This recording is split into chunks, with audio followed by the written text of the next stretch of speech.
आज इस वीडियो में हम पत्र के बारे में जानेंगे कि पत्र क्या होता है, कितने प्रकार का होता है और पत्र लिखा कैसे जाता है। चलिए शुरू करते हैं। पत्र के का पहले जान लेते हैं पत्र क्या होता है। एक व्यक्ति द्वारा भावना रूपी शब्दों के संग्रह को एक दूसरे व्यक्ति के समक्ष लिखकर प्रकट किया जाता है तो उसे पत्र कहते हैं। पत्र कितने प्रकार के होते हैं? तो पत्र दो प्रकार के होते हैं, औपचारिक पत्र, अनौपचारिक पत्र। औपचारिक पत्र के अंतर्गत प्रार्थना पत्र, कार्यालय पत्र, व्यावसायिक पत्र, शिकायत पत्र आते हैं, जबकि अनौपचारिक पत्र के अंतर्गत सगे संबंधियों के लिए पत्र आते हैं, जैसे बधाई पत्र हुआ, सांत्वना पत्र हुआ या निमंत्रण पत्र हुआ, ये सब आते हैं। तो आज हम औपचारिक पत्र के ही अंतर्गत प्रार्थना पत्र के बारे में सीखेंगे कि एक प्रार्थना पत्र कैसे लिखा जाता है।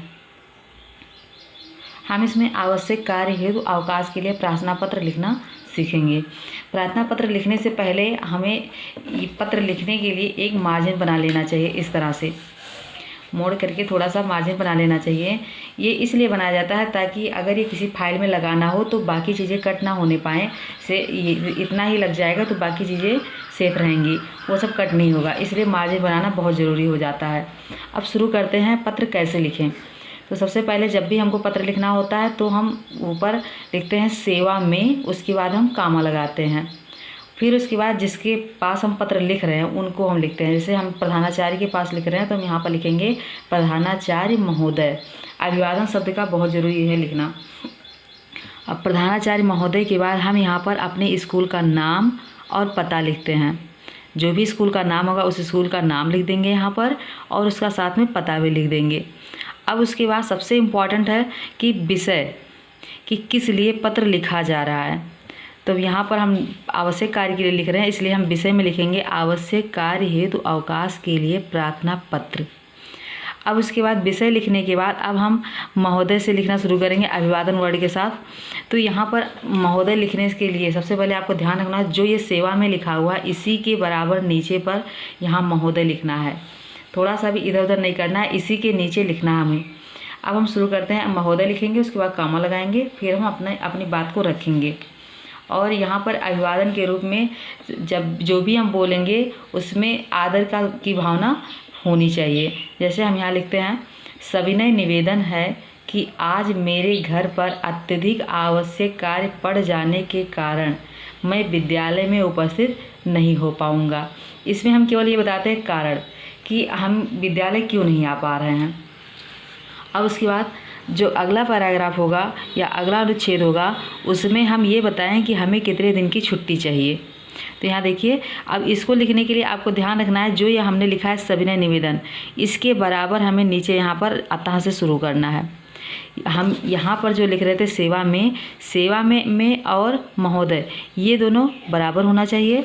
और नीचे जो हम लिखेंगे सविनय निवेदन ये और यहाँ अतः ये सब आपस में बराबर, जैसे ये प्रधानाचार्य महोदय, विषय और सविनय निवेदन और अतः ये सब एक बराबर होना चाहिए, इधर उधर नहीं लिखना है। तो अब शुरू करते हैं अगला अनुच्छेद। अतः श्रीमान जी से प्रार्थना है मुझे आज दिनांक इतने, जो भी दिनांक होगा जिस दिन के लिए छुट्टी चाहिए वो दिनांक हम यहाँ पर लिखेंगे। अतः श्रीमान जी से प्रार्थना है या निवेदन है कि मुझे आज दिनांक इतने को एक दिन की छुट्टी प्रदान करने की कृपा करें। अब यहाँ पर दिनांक है, अगर मान लीजिए एक दिन से ज़्यादा दिन की छुट्टी चाहिए तो यहाँ पर लिखेंगे कि दिनांक इतने से, बीच में लिखेंगे से, उसके बाद फिर हम दिनांक का अगला डेट जिस डेट तक हमें चाहिए उसको हम लिखेंगे, फिर लिखेंगे तक छुट्टी प्रदान करने की कृपा करें। फिलहाल हम यहाँ पर एक दिन के लिए लिख रहे हैं इसलिए हम यहाँ पर केवल एक ही यहाँ पर डैश छोड़ा गया है जहाँ पर हमें दिनांक लिखना होगा। अतः श्रीमान जी से प्रार्थना है कि मुझे आज दिनांक इतने को एक दिन की छुट्टी प्रदान करने की कृपा करें। अब उसके बाद उनका धन्यवाद देना है तो ये भी हम इसी के बराबर नीचे लिखेंगे, मैं श्रीमान जी का आभारी रहूँगा। अब उसके बाद शुरू करते हैं। यहाँ पर सबसे इम्पॉर्टेंट है अपना नाम लिखना। तो यहाँ पर जो नाम लिखा जाएगा वो दाहिने साइड में लिखा जाएगा। यहाँ से लिखेंगे, अगर लड़की है तो आपकी लिखा जाएगा, अगर लड़का है तो आपका लिखा जाएगा। तो आज्ञाकारी, अगर लड़की है तो छात्रा, लड़का है तो छात्र। आपकी, आपका, आज्ञाकारी, छात्र या छात्रा। उसके बाद अपना नाम लिखा जाएगा, यहाँ सीधे नाम लिखेंगे।